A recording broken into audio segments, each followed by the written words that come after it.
Hello दोस्तों, स्वागत है आप सभी का आपके अपने YouTube चैनल अभ्यास क्लासेस बाय आरके पे।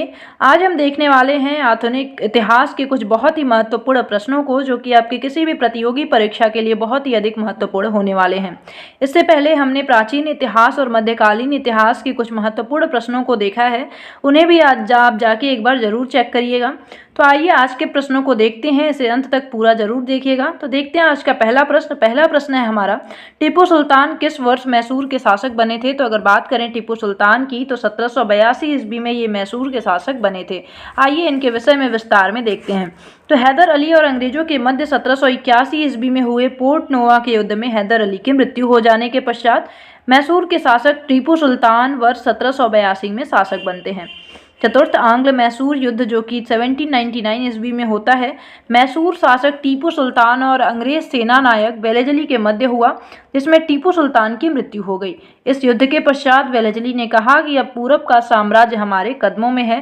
तो ध्यान रखना है, चतुर्थ आंग्ल मैसूर युद्ध में, जो कि टीपू सुल्तान और वेलेजली के मध्य होता है, इसमें टीपू सुल्तान की मृत्यु हो जाती है।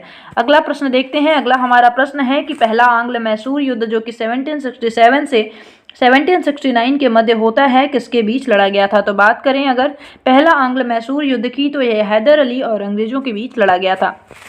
इनके विषय में देखते हैं। तो प्रथम आंग्ल मैसूर युद्ध, जो कि 1767 से 1769 ईस्वी के मध्य लड़ा गया, हैदर अली और अंग्रेजों के बीच।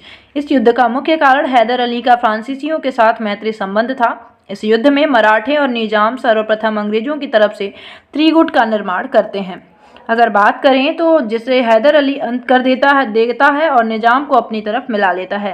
युद्ध का समापन 1769 ईस्वी में मद्रास की संधि के तहत होता है और इस संधि की शर्तें हैदर अली के पक्ष में होती हैं। आइए अगले प्रश्न को हम देखते हैं। अगला जो हमारा प्रश्न है कि किसे प्रसिद्ध रूप से मैसूर का बाग कहा जाता है। तो बात करें तो टीपू सुल्तान को मैसूर का बाग कहा जाता है। इनके विषय में विस्तार में देखें तो नवंबर 1750 ईस्वी में जन्मे टीपू सुल्तान हैदर अली के पुत्र और एक महान योद्धा थे, जिन्हें मैसूर के बाग के रूप में भी जाना जाता है।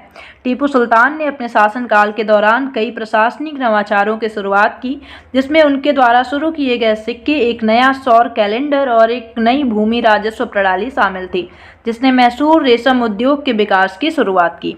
अगला प्रश्न देखते हैं। अगला प्रश्न है हमारा, ईस्ट इंडिया कंपनी की स्थापना किस वर्ष में होती है। तो बात करें ईस्ट इंडिया कंपनी की, तो 1600 ईस्वी में इसकी स्थापना होती है। इसके विषय में देखें तो ईस्ट इंडिया कंपनी की स्थापना 1600 ईस्वी में होती है। ब्रिटेन की महारानी एलिजाबेथ प्रथम द्वारा 31 दिसंबर 1600 ईस्वी को एक आज्ञा पत्र द्वारा पूर्वी देशों के साथ व्यापार करने के लिए 15 सालों तक की छूट दी जाती है। ईस्ट इंडिया कंपनी भारत में व्यापार करने आई और कालांतर में कंपनी ने भारत के लगभग सभी क्षेत्रों पर अपना सैनिक तथा प्रशासनिक आधिपत्य स्थापित कर लिया था। अगला प्रश्न देखते हैं कि भारत में अंग्रेजों के लिए फ्रांसीसी चुनौती निम्नलिखित में से किस युद्ध के बाद समाप्त हो गई। तो बात करें तो वांडीवास का जो युद्ध था, इसके बाद अंग्रेजों का जो फ्रांसीसियों के विरुद्ध जो युद्ध था वो समाप्त हो गया। बात करें जो चुनौती थी फ्रांसीसियों से, वो अंग्रेजों के लिए समाप्त हो गई वांडीवास युद्ध के बाद। आइए देखते हैं वांडीवास का युद्ध, जो कि जिसके विषय में, वांडीवास के युद्ध के पश्चात भारत में फ्रांसीसियों की राजनीतिक शक्ति समाप्त हो गई। वांडीवास का युद्ध 1760 ईस्वी में अंग्रेजों और फ्रांसीसियों के मध्य लड़ा गया। इस युद्ध में हार के कारण फ्रांसीसियों को पांडिचेरी, जो कि वर्तमान में पुडुचेरी, अंग्रेजों को सौंपना पड़ा। यह युद्ध आयरकूट एवं काउंट लाली के मध्य लड़ा गया था। तो ध्यान रखना है, आयरकूट कौन थे, तो अंग्रेजों में के सेना नायक थे, और काउंट लाली की बात करें तो ये फ्रांसीसियों में थे।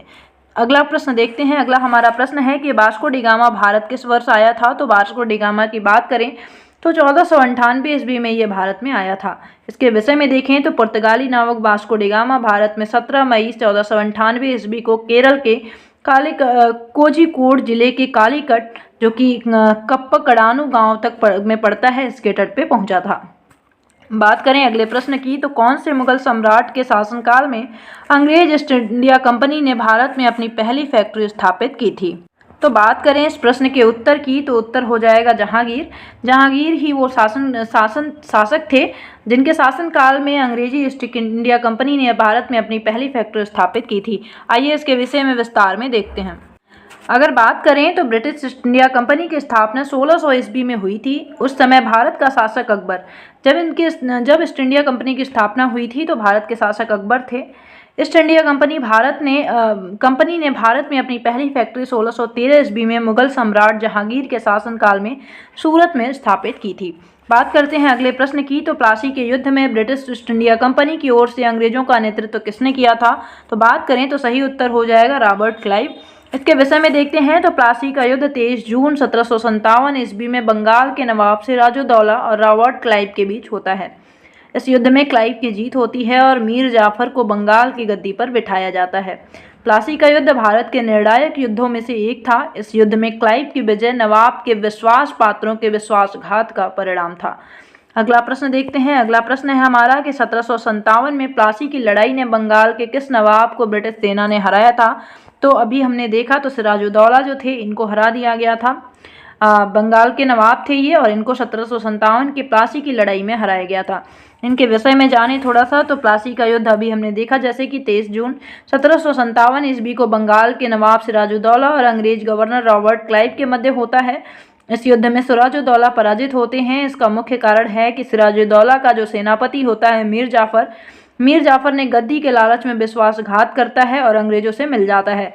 इस युद्ध में 2 वफादार सेना नायक मीर मदान और मोहन लाल थे। मीर मदान की युद्ध स्थल में मृत्यु हो जाती है और नवाब की हत्या मीर जाफर के पुत्र मीरन ने मोहम्मद बेग द्वारा करवा देता है। अगला प्रश्न देखते हैं। तो कुख्यात विश्वासघाती मीर जाफर किस युद्ध से संबंधित है?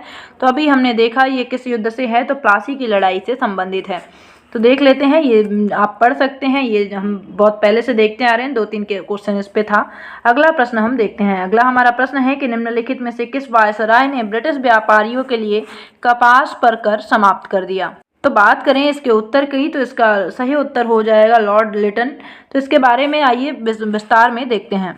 तो देखते हैं लॉर्ड लिटन के समय में कुछ महत्वपूर्ण कार्य होते हैं। इसका समय काल होता है 1876 से 1880 तक ये भारत में रहते हैं। इनके विषय में देखें तो ये वर्नाकुलर प्रेस एक्ट लाता है 1878 में, आर्म एक्ट 1878 में, भयंकर अकाल की उपेक्षा की और दरबार का आयोजन किया जिसमें महारानी विक्टोरिया को भारत की साम्राज्ञी घोषित किया गया था। अगला बात करें तो ब्रिटिश व्यापारियों के लिए आयातित कपास पर कर समाप्त कर देता है। सिविल सेवा की परीक्षा देने के लिए अधिकतम आयु 21 वर्ष से घटाकर 19 वर्ष कर दी जाती है। किसके शासनकाल में? तो लॉर्ड लिटन के टाइम में। अगला प्रश्न देखते हैं। अगला हमारा प्रश्न है कि 15वीं शताब्दी के दौरान सभी विदेशी कंपनियां एक जैसी चीज़ों को खरीदने में रुचि रखती थीं, जैसे कि भारत में तैयार किए जाने वाला उत्कृष्ट गुणवत्ता वाला डैश जिसका यूरोप में बड़ा बाजार था। इसके अलावा काली मिर्च, लौंग, इलायची और दालचीनी की भी बहुत मांग थी। तो बात करें तो कपास और रेशम बहुत ही उत्कृष्ट गुणवत्ता वाला होता था भारत का, जिसको यूरोपीय बाजार में जिसका बहुत ही अधिक महत्व था। आइए इसके विषय में देखते हैं। तो इसके विषय में देखते हैं 15वीं शताब्दी के दौरान सभी यूरोपीय कंपनियां एक जैसी वस्तु खरीदने में रुचि रखते थे क्योंकि वे वस्तुएं भारत में सस्ती और अच्छी गुणवत्ता वाली होती थीं। इन वस्तुओं को ले जाकर यूरोपीय कंपनियां अधिक मुनाफा कमाती थीं तथा यहां से प्राप्त कच्चे माल को एक नया उत्पाद बनाकर भारत जैसे बड़े बाजार में बेचती थीं, जिससे उनको अधिक लाभ प्राप्त होता था। यह वस्तुएं थी कपास, रेशम, काली मिर्च, लौंग, इलायची, दालचीनी आदि। अगला प्रश्न देखते हैं। हमारा अगला प्रश्न है निम्नलिखित में से किसने अंग्रेजों के विरुद्ध हुए 1857 की क्रांति में हिस्सा नहीं लिया? तो बात करें तो टीपू सुल्तान, जिनके विषय में हम जान चुके हैं। टीपू सुल्तान 1857 की क्रांति में भागीदार नहीं थे। अगर बाकी बात करें तो तात्या टोपे, रानी लक्ष्मीबाई, नाना साहब, ये सभी लोगों ने हिस्सा लिया था। इनके विषय में जाने तो 1857 की क्रांति की शुरुआत 10 मई 1857 ईस्वी को मेरठ में होती है। इस क्रांति में कई भारतीय क्रांतिकारी शामिल हुए। नाना साहब और तात्या टोपे ने कानपुर से 5 जून 1857 ईस्वी को इस क्रांति में भागीदारी की। रानी लक्ष्मीबाई झांसी से इस विद्रोह में सम्मिलित हुई, जबकि लियाकत अली इलाहाबाद से सम्मिलित हुए। और ये प्रश्न कई बार पूछा गया है, लियाकत अली कहाँ से थे? इलाहाबाद से थे। टीपू सुल्तान जो थे वो चतुर्थ आंग्ल मैसूर युद्ध जो कि 1799 ईस्वी में होता है, इसमें पराजित हो जाते हैं और इसी में इनकी मृत्यु हो जाती है। बात करते हैं अगले प्रश्न की। तो अगला हमारा प्रश्न है 1857 में स्वतंत्रता संग्राम के दौरान ब्रिटिश सरकार ने दृढ़कृत दिल्ली शहर को जब्त कर लिया। सितंबर 1857 में उन्होंने शहर के एक दरवाजे को जला दिया और दिल्ली में प्रवेश दिया। वह कौन सा दरवाजा था? तो बात करें इस प्रश्न के सही उत्तर की तो कश्मीरी दरवाजा था। आइए इसके विषय में विस्तार में देखते हैं। अगर बात करें कश्मीरी दरवाज़ा की, तो कश्मीरी दरवाज़ा दिल्ली में स्थित है। इसका मुख उत्तर दिशा की तरफ होने के कारण इसे कश्मीरी दरवाज़ा कहा गया। इसका निर्माण रॉबर्ट स्मिथ द्वारा 1835 ईस्वी में कराया गया था। अंग्रेजों द्वारा इसे 1857 ईस्वी में जला दिया गया। बात करें अगले प्रश्न की, तो निम्नलिखित में से किस वर्ग ने 1857 के सिपाही विद्रोह में भाग नहीं लिया था? तो बात करें तो इसका सही उत्तर बी और डी दोनों हो जाएगा। साहूकार और किसान दोनों ने ही भाग नहीं लिया था। आइए इसके विषय में देखते हैं। तो 1857 का सिपाही विद्रोह उत्तरी और मध्य भारत में ब्रिटिश शासन के विरुद्ध उभरे सैन्य असंतोष व जन विद्रोह का परिणाम था। इस विद्रोह का मुख्य कारण सामाजिक, आर्थिक, राजनीतिक, धार्मिक आदि कारणों का सम्मिलित परिणाम था। 1857 के सिपाही विद्रोह में शामिल हुए व्यक्तित्व की अगर बात करें तो इससे प्रश्न बहुत बनता है और इसे आप कहीं नोट करके याद जरूर कर लें। अगर बात करें तो नाना साहब ने कानपुर से अपना नेतृत्व किया था। तात्या टोपे ने कानपुर से, महारानी लक्ष्मीबाई झांसी से, बाबू कुंवर सिंह ने जगदीशपुर से, बेगम हजरत महल लखनऊ से और रानी अवंतीबाई मंडला से। और लियाकत अली कहाँ से थे? तो इलाहाबाद से। बात करें थोड़ा सा और तो 1857 के विद्रोह के विफलता के कुछ कारण थे। भारत में एकता के अभाव के कारण विद्रोहियों को शिक्षित भारतीयों का सहयोग नहीं मिला। विद्रोहियों को कुशल व सुयोग्य नेतृत्व नहीं मिला। भारतीय जमींदार साहूकार विद्रोह में तटस्थ रहकर ईस्ट इंडिया कंपनी का सहयोग करते रहे और यही कारण रहा कि एक बहुत ही बड़ा स्वतंत्रता संग्राम जो कि 1857 की क्रांति थी, ये बहुत जल्दी विफल हो गया। अगला प्रश्न देखते हैं। अगला हमारा प्रश्न है कि दिल्ली के नज़दीक किस ऐतिहासिक साइट पर 8 जून 1857 को भारतीय सिपाहियों को हार मिली थी? तो बात करें बदली की सराय नामक जो जगह है, यहाँ पे 1857 को भारतीय सिपाहियों को हार मिली थी। देखते हैं इनके विषय में। तो दिल्ली के नज़दीक बदली की सराय नामक ऐतिहासिक स्थान है जहां 8 जून 1857 ईस्वी को भारतीय सिपाहियों को हार मिली। 1893 में अगला प्रश्न देखते हैं हम। 1893 में स्वामी विवेकानंद ने विश्व धर्म संसद में अपना प्रसिद्ध भाषण किस शहर में दिया था? तो ये बहुत ही इंपॉर्टेंट और इजी क्वेश्चन है। इसका सही उत्तर हो जाएगा शिकागो। आइए इसके विषय में विस्तार में देखते हैं। बात करें अगर तो स्वामी विवेकानंद ने 11 सितंबर 1893 ईस्वी को अमेरिका के शिकागो में आयोजित विश्व धर्म सम्मेलन में हिस्सा लिया था। यहाँ उन्होंने सभी धर्मों की एकता के विषय में कहा था। वर्ष 1896 ईस्वी में न्यूयॉर्क में वेदांत सोसाइटी की स्थापना भारतीय धर्म एवं दर्शन के प्रचार के लिए की गई थी।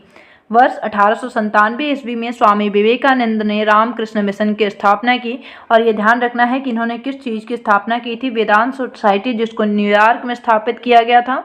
इसका मुख्य उद्देश्य था धर्म और दर्शन का प्रचार करना, भारतीय धर्म दर्शन का प्रचार करना। रामकृष्ण मिशन की भी स्थापना विवेकानंद जी के द्वारा किया गया था। अगला प्रश्न देखते हैं। अगला हमारा प्रश्न क्या है? निम्नलिखित को मिलान करना है। इसमें देखना है कि किसने किसकी स्थापना की थी। तो आइए देखते हैं। तो अगर बात करें तो राजा राममोहन राय ने ब्रह्म समाज की स्थापना की थी। तो हमें देखना है पहले में सी होगा, तो आप एक ही ऑप्शन देख रहे हैं पहले में सी, जो कि आपका ऑप्शन नंबर सी है। बात कर लेते हैं और महादेव गोविंद रनाड़े, जो महादेव गोविंद रनाड़े थे, इन्होंने प्रार्थना समाज की स्थापना की थी। दयानंद सरस्वती की बात करें तो आर्य समाज की स्थापना की थी और स्वामी विवेकानंद ने रामकृष्ण मिशन की स्थापना की थी। अगले प्रश्न को देखते हैं। तो ये सही सुमेलित आप देख सकते हैं, सन भी पूछा जाता है अगर आप यूपीएससी लेवल की तैयारी कर रहे हैं तो इसमें जो ये इनफैक्ट पीसीएस की भी अगर कर रहे हैं तो सन के हिसाब से प्रश्न पूछे जाते हैं और ये बहुत ही महत्वपूर्ण होते हैं, हमें याद रखने होते हैं। तो बात करें राजा राममोहन राय की, तो इन्होंने ब्रह्म समाज की स्थापना 1828 में की थी। बात करें महादेव गोविंद रनाड़े की, तो इन्होंने प्रार्थना समाज की स्थापना 1867 में की थी। अगर बात करें दयानंद सरस्वती जी की, तो आर्य समाज की स्थापना इन्होंने 1875 ईस्वी में की थी। स्वामी विवेकानंद जी की बात करें तो इन्होंने रामकृष्ण मिशन की स्थापना 1897 ईस्वी में की थी। आइए अगले प्रश्न को देखते हैं। अगला हमारा प्रश्न है कि नील विद्रोह, एक कृषक आंदोलन बंगाल भारत में कब शुरू हुआ? तो बात करें तो इसका सही उत्तर हो जाएगा 1859। 1859 में नील विद्रोह शुरू हुआ था। इसके विषय में देखते हैं तो इसके बारे में हमें पता चलता है कि अपने मुनाफे को बढ़ाने के लिए यूरोपीय बागान मालिकों ने किसानों को खाद्य फसलों के बजाय नील की खेती करने के लिए बाध्य किया। परिणाम स्वरूप वर्ष 1859 में बंगाल के किसानों द्वारा नील बागान के मालिकों के विरुद्ध एक विद्रोह किया गया, जिसे नील विद्रोह के नाम से जाना जाता है। अगर इसके बारे में और जानें तो बंगाली लेखक और नाटककार दीनबंधु मित्र ने अपने नाटक नील दर्पण में नील की खेती करने वाले किसानों के प्रति होने वाले व्यवहार का वर्णन किया है। तो ध्यान रखना है, नील दर्पण जो है जिसमें ये बंगाली लेखक दीनबंधु मित्र जी के द्वारा लिखी गई है और इसमें किसानों की जो दयनीय स्थिति थी नील की खेती की वजह से, उसके विषय में विस्तार में बताया गया है। अगला प्रश्न देखते हैं अपना। तो अगला आज का प्रश्न है कि चित्तरंजन दास सुभाष चंद्र बोस के डैश थे। तो अगर बात करें चित्तरंजन दास की, तो ये राजनीतिक उपदेशक या गुरु कह सकते हैं, जो कि सुभाष चंद्र बोस जी के थे। बात करें तो सुभाष चंद्र बोस का जन्म 23 जनवरी 1897 ईस्वी को उड़ीसा के कटक शहर में हुआ था। ये एक उग्र राष्ट्रवादी थे। बोस विवेकानंद के शिक्षाओं से अत्यधिक प्रभावित थे, उन्हें अपना आध्यात्मिक गुरु मानते थे, जबकि चित्तरंजन दास उनके राजनीतिक गुरु थे। बोस ने वर्ष 1938 में हरिपुरा तथा वर्ष 1939 में त्रिपुरा के भारतीय राष्ट्रीय कांग्रेस के अधिवेशन की अध्यक्षता की थी। और ये बहुत ही महत्वपूर्ण है, इस पे स्टार लगा के आप लिख लीजिएगा। जो सुभाष चंद्र बोस जी थे वो उन्होंने हरिपुरा अधिवेशन में अध्यक्षता की थी, जो कि 1938 में हुआ था, और त्रिपुरा अधिवेशन जो कि 1939 में हुआ था। तो कांग्रेस के इन दो अधिवेशनों में अध्यक्षता करने वाले सुभाष चंद्र बोस जी थे। आइए अगले प्रश्न को देखते हैं। अगला हमारा प्रश्न है कि पिट्स का भारत अधिनियम किस वर्ष में पारित किया गया था। तो बात करें तो 1784 में पिट्स का भारत अधिनियम पारित किया गया। इसके विषय में देखें तो पिट्स इंडिया एक्ट सन 1784 में पारित किया गया।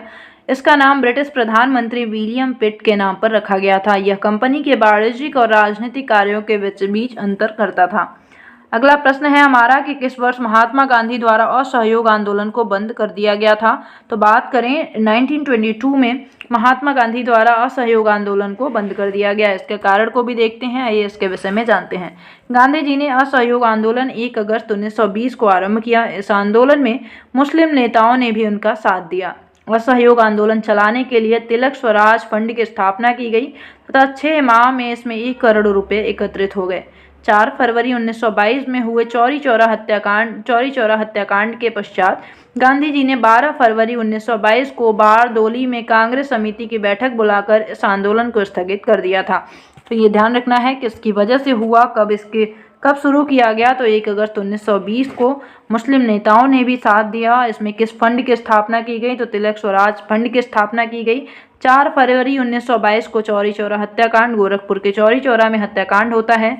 उसके बाद 12 फरवरी को बारदौली के कांग्रेस अधिवेशन में गांधी जी ने इस आंदोलन को समाप्त कर दिया। अगला प्रश्न देखते हैं। अगला हमारा प्रश्न है कि 1887 में भारतीय राष्ट्रीय कांग्रेस के अध्यक्ष कौन थे। तो बात करें तो बदरुद्दीन तैयब जी जो थे, ये 1887 में कांग्रेस के अध्यक्ष थे।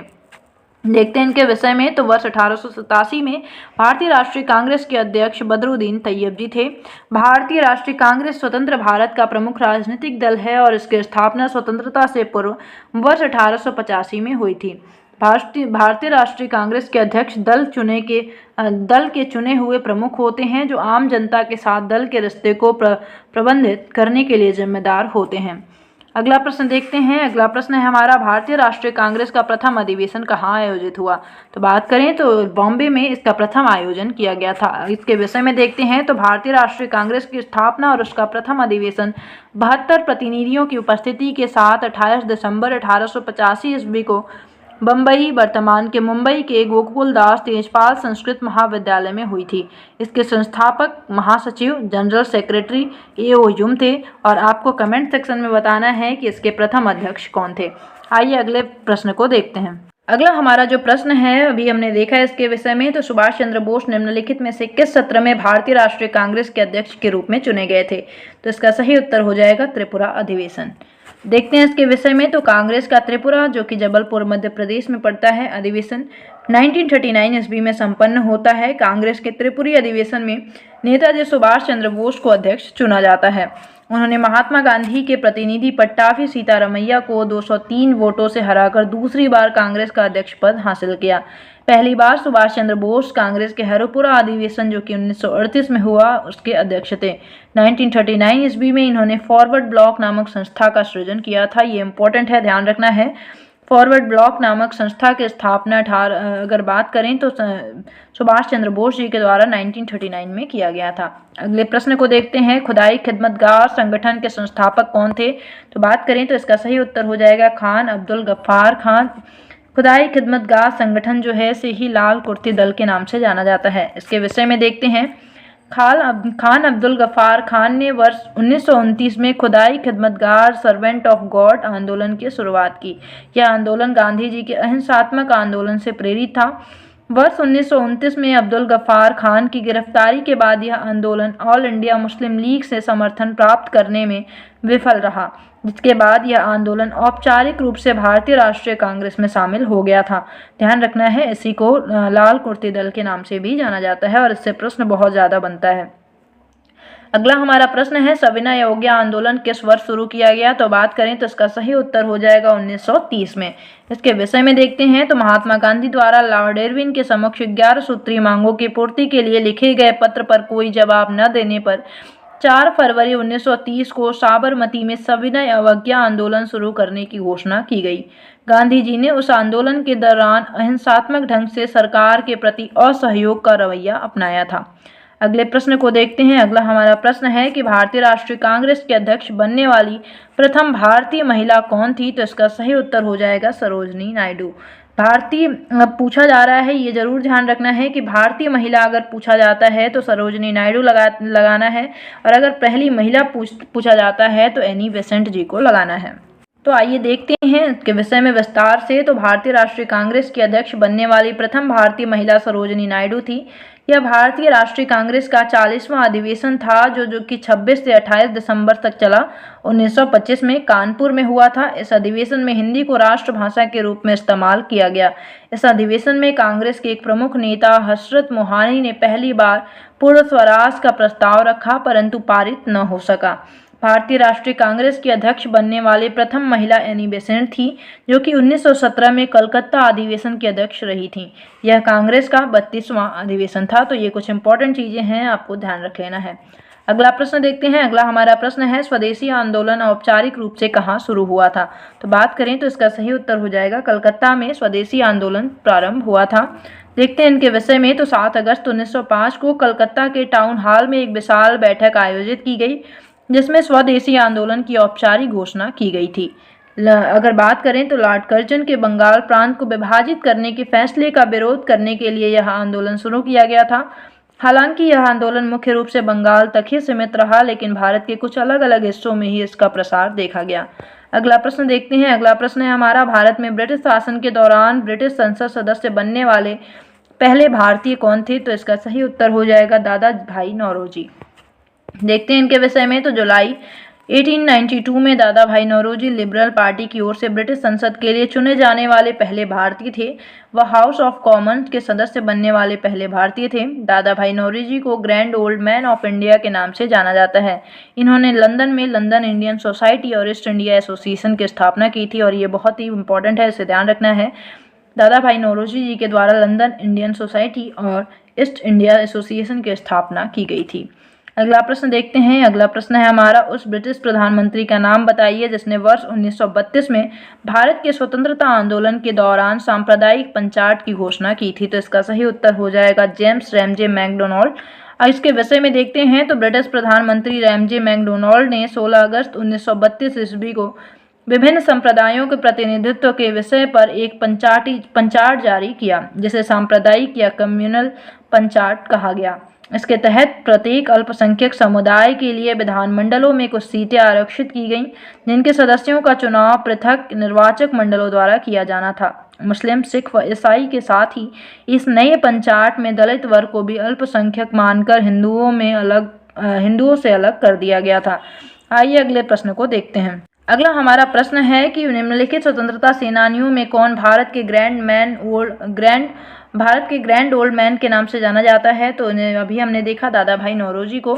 इनके विषय में देख सकते हैं आप कि दादा भाई नौरोजी को भारत के ग्रैंड ओल्ड मैन के रूप में भी जाना जाता है। दादा भाई नौरोजी ब्रिटिश संसद के लिए चुने जाने वाले पहले भारतीय थे। उन्होंने भारतीय राष्ट्रीय कांग्रेस की 3 बार 1886, 1893 और 1906 में इन्होंने अध्यक्षता की थी। इनके द्वारा लिखी पुस्तक poverty and un British rule in India, ये बहुत इंपॉर्टेंट है और इसे ध्यान रखता है। Poverty and un British rule in India थी।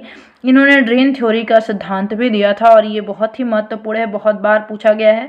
ड्रेन थ्योरी का सिद्धांत, poverty and un British rule in India book किसने लिखी है? तो ये दादा भाई नौरोजी जी के द्वारा लिखी गई है। ये भी क्वेश्चन पूछा गया है कि दादा भाई नौरोजी जी ने कांग्रेस की कितनी बार अध्यक्षता की थी, तो इन्होंने 3 बार अध्यक्षता की थी। अगर आप किसी बहुत ही अच्छे लेवल के एग्जाम की तैयारी कर रहे हैं तो आपको सन भी याद रखना जरूरी होगा। अगला प्रश्न देखते हैं। अगला प्रश्न है हमारा, वर्ष 1930 में भारत के स्वतंत्रता संग्राम के दौरान चटगांव शस्त्रागार पर आक्रमण करने वाले नेता कौन थे? तो इसका सही उत्तर हो जाएगा option number A, Surya Sen. आइए इनके विषय में देखते हैं। तो सूर्य सेन ने अन्य क्रांतिकारियों के साथ मिलकर भारतीय सेना की वर्दी पहनकर पुलिस शस्त्रागार पर 18 अप्रैल 1930 में हमला कर दिया। यही घटना चटगांव आर्मरी रेड के नाम से मशहूर है। 16 फरवरी 1933 में सूर्य सेन को गिरफ्तार कर लिया गया तथा 12 जनवरी 1934 को फांसी दे दी गई।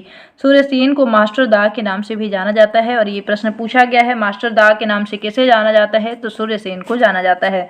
अगला प्रश्न है हमारा, सन 1918 में महात्मा गांधी का अनुसरण करते हुए खेड़ा सत्याग्रह का प्रारंभ किसने किया था? तो बात करें तो इसका सही उत्तर हो जाएगा किसानों ने। आइए इनके विषय में देखते हैं। तो वर्ष 1918 के भीषण दुर्भिक्ष के कारण गुजरात के खेड़ा जिले में पूरी फसल बर्बाद हो गई। सरकार ने फिर भी किसानों से मालगुजारी वसूल करने की प्रक्रिया जारी रखी।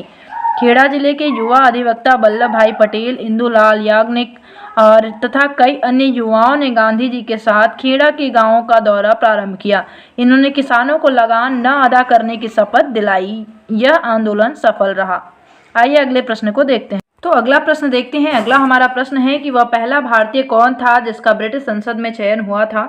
तो इसका सही उत्तर हो जाएगा दादा भाई नौरोजी। इनके विषय में देखा है हमने, फिर भी एक बार देख लेते हैं। दादा भाई नौरोजी वर्ष 1892 में हुए ब्रिटेन के आम चुनाव में फिन्सबरी सेंट्रल में लिबरल पार्टी के लिए चुने गए। यह पहले भारतीय थे जिनका ब्रिटिश संसद में चयन किया गया। दादा भाई नौरोजी 3 बार भारतीय राष्ट्रीय कांग्रेस के अध्यक्ष चुने गए। इनको grand old man of India के नाम से भी जाना जाता है।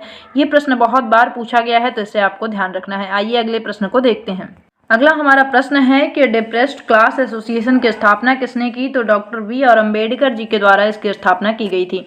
आइए देखते हैं इनके विषय में। तो डिप्रेस्ड क्लास एसोसिएशन की स्थापना डॉक्टर बी आर अम्बेडकर ने 1930 ईस्वी में नागपुर में की थी। कुछ अन्य महत्वपूर्ण संगठन एवं संस्थाएं उनके संस्थापक जो कि आपकी परीक्षा की दृष्टि से बहुत ही अधिक महत्वपूर्ण हैं। अगर बात करें सत्यशोधक समाज की, जिसकी स्थापना 1873 ईस्वी में ज्योतिबा राव फूले जी के द्वारा किया जाता है। बात करें हरिजन सेवक संघ की, तो 1932 में इसकी स्थापना महात्मा गांधी जी के द्वारा किया जाता है। आर्य समाज, जिसकी स्थापना 1875 में स्वामी दयानंद सरस्वती जी के द्वारा किया जाता है। ब्रह्म समाज की स्थापना की बात करें तो 1928 में राजा राम मोहन राय जी के द्वारा किया जाता है। बात करें रामकृष्ण मिशन की, तो 1897 में स्वामी विवेकानंद जी के द्वारा किया जाता है। शारदा सदन, ये बहुत ही महत्वपूर्ण है, इसे ध्यान रखिएगा। 1889 में रामाबाई जी के द्वारा इसकी स्थापना की जाती है। बात करें सर्वेंट ऑफ इंडिया सोसाइटी, जिसकी स्थापना 1905 में होती है, गोपाल कृष्ण गोखले द्वारा इसकी स्थापना की जाती है। तो ये कुछ बहुत ही महत्वपूर्ण हैं जो कि बहुत बार पूछे गए हैं, तो इसे आप जरूर याद रखिएगा। अगला प्रश्न है हमारा, गांधी जी द्वारा दांडी यात्रा प्रारंभ की गई। तो गांधी जी के द्वारा दांडी यात्रा का प्रारंभ 12 मार्च 1930 को किया गया था। इसके विषय में देखें तो नमक सत्याग्रह के नाम से इतिहास में चर्चित दांडी यात्रा की शुरुआत 12 मार्च 1930 ईस्वी को गांधी जी के नेतृत्व में हुई थी।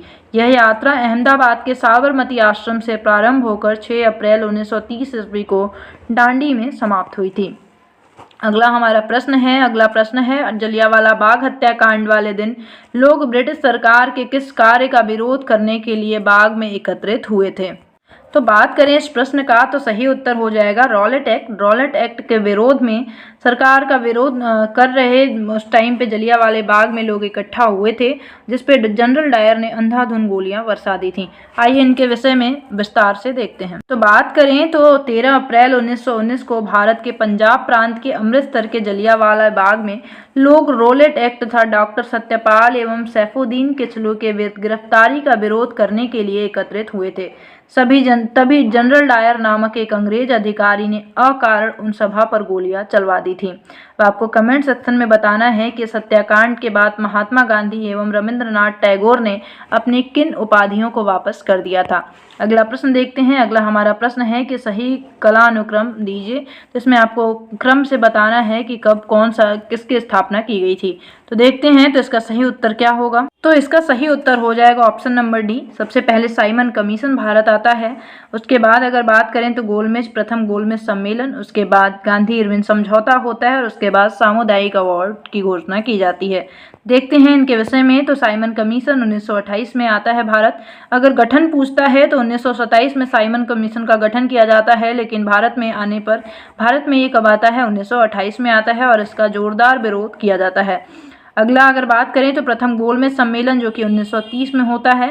गांधी इरविन समझौता की बात करें तो 1931 में होता है और सामुदायिक अवार्ड 1932 में होता है। तो ये कुछ इंपॉर्टेंट डेट्स हैं, आपको इसे याद रखना है। अगला प्रश्न है हमारा, निम्नलिखित में से किसे महात्मा गांधी ने ढहते हुए बैंक पर आहरित उत्तर दिनांकित चेक कहा, मतलब पोस्ट डेटेड चेक की उपाधि किसको दी थी? तो इसका सही उत्तर हो जाएगा क्रिप्स मिशन को। क्रिप्स मिशन जब भारत आया तो गांधी जी ने इसे पोस्ट डेटेड चेक के नाम से संबोधित किया। देखते हैं इनके विषय में। तो वर्ष 1942 में क्रिप्स मिशन भारत आया, जिसमें कहा गया कि द्वितीय विश्व युद्ध के बाद एक ऐसे भारतीय संघ के निर्माण का प्रयत्न किया जाएगा जिसे पूर्ण उपनिवेश का दर्जा प्राप्त हो, तथा युद्ध के बाद एक संविधान निर्मात्री सभा के गठन की बात की गई, जिन्हें कांग्रेस और मुस्लिम लीग ने अस्वीकार कर दिया। क्रिप्स प्रस्तावों का एकमात्र क्रियाशील पहलू केंद्र सरकार के गठन से संबंधित था, जिसे सभी शक्तियां हस्तांतरित की जानी थी, लेकिन प्रतिरक्षा विभाग पर ब्रिटिश सरकार का ही नियंत्रण बना था। इसलिए महात्मा गांधी ने इस प्रस्तावों को ढहते हुए बैंक पर आहरित उत्तर दिनांकित चेक से संबोधित किया था, क्योंकि ये स्थिति पहले भी झेली जा चुकी थी प्रथम विश्व युद्ध के दौरान, जिसमें अंग्रेजों ने बहुत सारे वादे किए लेकिन कुछ भी निभाने में सक्षम नहीं हो सके, और फिर वो वही बातें कह रहे थे, इसलिए गांधी जी ने इसे अस्वीकार कर दिया था। अगला प्रश्न देखते हैं। नई दिल्ली को दक्षिण पश्चिमी दिल्ली में ब्रिटिश द्वारा निर्मित किया गया था और डैश को भारत की राजधानी घोषित की गई। तो इससे दिल्ली की राजधानी को भारत की राजधानी कब घोषित की गई? दिल्ली को भारत की राजधानी कब घोषित की गई? तो 12/12/1911 को, मतलब 12/12/1911 इसकी स्थापना, दिल्ली को भारत की राजधानी बनाई गई थी। देखते हैं इनके विषय में। तो दिल्ली को राजधानी बनाने का ऐलान 12 दिसंबर 1911 को की गई थी। ब्रिटेन के राजा जॉर्ज पंचम के भारत आगमन के समय यह घोषणा की गई थी। अगला प्रश्न है हमारा कि मोतीलाल नेहरू और चित्तरंजन दास निम्न में से किसके संस्थापक सदस्य हैं? तो स्वराज पार्टी के संस्थापक हैं मोतीलाल नेहरू और चित्तरंजन दास जी। इनके विषय में देखें तो मोतीलाल नेहरू और चित्तरंजन दास स्वराज पार्टी के संस्थापक सदस्य थे। स्वराज पार्टी वह राजनीतिक दल था जिसका उदय स्वतंत्रता संग्राम के मध्य हुआ। यह दल भारतीयों की राजनीतिक स्वतंत्रता प्राप्ति के लिए कार्य कर रहा था।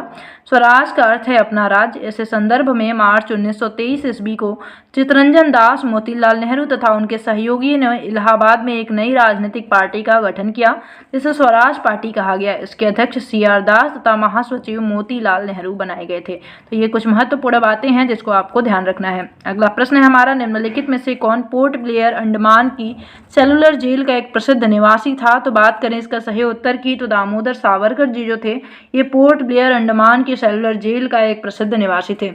इनके बारे में जाने तो दामोदर सावरकर को क्रांतिकारी गतिविधियों के कारण ब्रिटिश सरकार द्वारा गिरफ्तार कर लिया गया था। इन्होंने 1911 में ईस्वी में अंडमान एवं निकोबार द्वीप में स्थित सेलुलर जेल में कैद किया गया था। इनकी राजनीतिक पार्टी अखिल भारतीय हिंदू महासभा थी। हिंदुत्व की विचारधारा से प्रेरित सावरकर जी की मृत्यु 1966 में मुंबई में हुई थी। ध्यान रखना है ये किस महासभा से जुड़े हुए थे? तो अखिल भारतीय हिंदू महासभा के मेंबर थे। बात करें अगले प्रश्न की तो अगला हमारा प्रश्न है, भारत के पहले गवर्नर जनरल कौन थे? तो इसका सही उत्तर हो जाएगा वॉरेन हेस्टिंग। भारत का पहला गवर्नर जनरल वॉरेन हेस्टिंग था। इनके विषय में जाने तो वॉरेन हेस्टिंग, जिनका समय जो रहा वो 1772 से 1885 ईस्वी तक रहा, बंगाल का अंतिम गवर्नर था। इसे भारत का प्रथम गवर्नर जनरल बनाया गया। इसने बंगाल में लॉर्ड क्लाइव द्वारा शुरू की गई द्वैध शासन प्रणाली को समाप्त कर दिया। इसके शासनकाल में कलकत्ता में एक सुप्रीम कोर्ट की स्थापना की गई, और ये बहुत ही बार पूछा गया है कि किसके शासनकाल में पहले सुप्रीम कोर्ट की स्थापना की गई थी। तो कलकत्ता में पहले सुप्रीम कोर्ट स्थापित की गई वॉरेन हेस्टिंग के टाइम पे। भारत में न्यायिक सेवा का जन्मदाता भी वॉरेन हेस्टिंग को कहा जाता है। अगला प्रश्न है हमारा, निम्नलिखित में से किस गवर्नर जनरल ने टीपू सुल्तान के विरुद्ध 3 समझौते किए? तो हम देख चुके हैं लॉर्ड कॉर्नवालिस ने टीपू सुल्तान के विरुद्ध 3 समझौते किए थे। ये समझौते कौन से थे? तो देख लेते हैं हम। लॉर्ड कॉर्नवालिस और टीपू सुल्तान के बीच 1792 ईस्वी में श्रीरंगपट्टनम की संधि हुई थी। इस संधि के अनुसार टीपू सुल्तान को अपने राज्य का आधा हिस्सा अंग्रेजों तथा उनके सहयोगियों को देना पड़ा। युद्ध के हार जाने के रूप में 3 करोड़ रुपए अंग्रेजों को देने पड़े। तुरंत धनराशि न देने पर टीपू सुल्तान के 2 पुत्र कार्नवालिस के पास बंधक के रूप में रखे गए। तो ये था श्रीरंगपट्टनम का संधि जो कि टीपू सुल्तान और कार्नवालिस के बीच हुआ था। आइए अगले प्रश्न को देखते हैं। अगला हमारा प्रश्न है कि स्वतंत्रता के पश्चात भारत के पहले गवर्नर जनरल कौन थे? तो इसका सही उत्तर हो जाएगा लॉर्ड माउंटबेटन, जो कि भारत की स्वतंत्रता के पश्चात पहले गवर्नर जनरल थे। इनके विषय में देखें तो स्वतंत्रता के पश्चात भारत के पहले गवर्नर जनरल लॉर्ड माउंटबेटन था, जबकि स्वतंत्र भारत के प्रथम तथा अंतिम भारतीय गवर्नर जनरल सी राजगोपालाचारी हुए। भारत के प्रथम प्रधानमंत्री जवाहरलाल नेहरू तथा राजेंद्र प्रसाद प्रथम राष्ट्रपति हुए, जबकि भारत की स्वतंत्रता के समय इंग्लैंड के प्रधानमंत्री क्लेमेंटन एटली थे। अगला प्रश्न देखते हैं। फतवा-ए-आलमगीरी मुस्लिम कानूनों का एक संग्रह निम्नलिखित में से किस राजा के शासनकाल में लिखा गया? तो बात करें तो इसका सही उत्तर हो जाएगा औरंगजेब। औरंगजेब के समय में फतवा-ए-आलमगीरी लिखा गया था। देखते हैं तो इनके विषय में फतवा-ए-आलमगीरी शरीयत कानूनों की ऐतिहासिक कृति है जो कि मुगल बादशाह औरंगजेब के शासनकाल में विधिवेत्ताओं के एक दल द्वारा तैयार किया गया था। तो ये ध्यान रखिएगा, हमने जो मध्यकालीन भारत का इतिहास है उसमें ऐसे ही क्रमवार तरीके से सभी पूरा डिटेल में देखा है प्रश्नों के माध्यम से, तो उसे भी जाके आप जरूर एक बार देखिएगा। प्रश्न हमारा है अगला, किस ब्रिटिश गवर्नर जनरल ने भारत में रेलवे की शुरुआत की? तो बात करें इसका सही उत्तर हो जाएगा लॉर्ड डलहौजी ने भारत में रेलवे की शुरुआत की थी। बात करें तो लॉर्ड डलहौजी जिसका शासनकाल रहा 1848 से 56 ईस्वी ने भारत में 1853 ईस्वी में प्रथम रेलवे लाइन की शुरुआत मुंबई से थाणे के मध्य की थी। दूसरी रेलवे लाइन कलकत्ता से रानीगंज के मध्य चलाई गई। लॉर्ड डलहौजी को भारतीय रेलवे के पिता के रूप में जाना जाता है। लॉर्ड डलहौजी द्वारा विद्युत तार सेवा, शिक्षा संबंधी सुधार, सैन्य सुधार तथा व्यापक सिद्धांत आदि कार्य किए गए थे।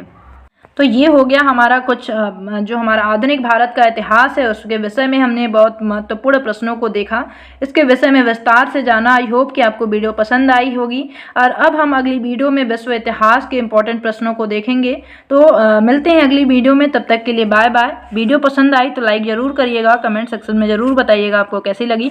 मिलते हैं अगली वीडियो में, तब तक के लिए bye bye. Have a nice day. Thank you so much.